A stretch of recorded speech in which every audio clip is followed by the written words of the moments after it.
Bring it on, Gavin. This administration is well within its legal right to do this, and we want to ensure that our colleges and our universities are respecting the First Amendment rights.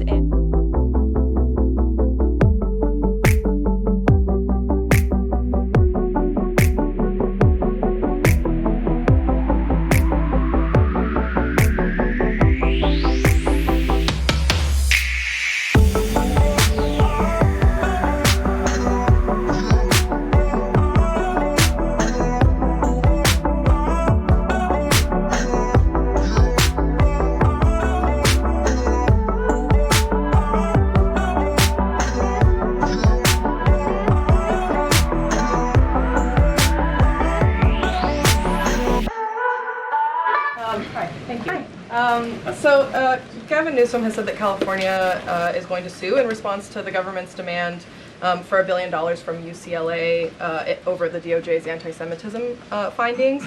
Newsom has called this extortion and ransom, so I'm wondering what the White House's response is to Newsom on UCLA. Bring it on, Gavin. This administration is well within its legal right to do this, and we want to ensure that our colleges and our universities are respecting the First Amendment rights and the religious liberties of students on their campuses, and UCLA has failed to do that. And I have a whole list of examples that I will forward to Gavin Newsom's press office if he hasn't seen them himself. Brett.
Let's get straight into it with my first guest, U.S. Report favorite and regular former White House Chief of Staff and Senior Advisor at Bondi Partners, Mick Mulvaney. Mick, I want to talk about what's been going on down in Texas. There's been an awful lot of drama. Democrats have fled the state in protest against Republican efforts to draw a new congressional map. Now, I was just speaking about that and how gerrymanders work at the start of the show. But now the FBI has been called out to catch up with some of these legislators. Tell us what's going on. Yeah, what's happening is that the Texas state legislature, which is controlled entirely by Republicans, is trying to redraw the congressional map. You go to United States Congress here based upon your congressional districts, and each state draws its own district for its congressional delegation.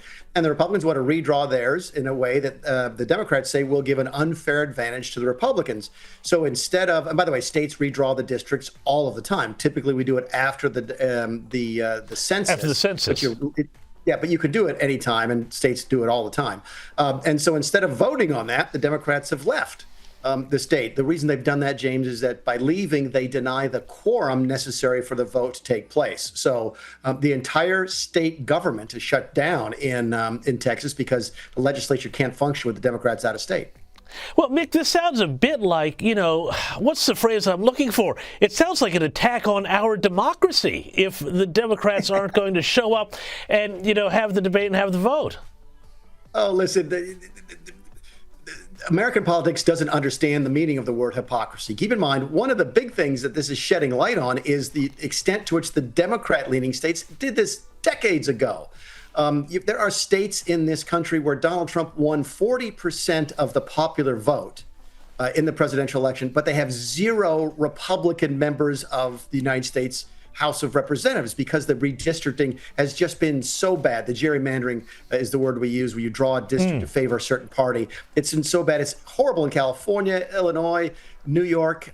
There's just example after example of the Democrats having done this decades ago, and now they're just sort of apparently stunned that the Republicans are learning how to do it as well.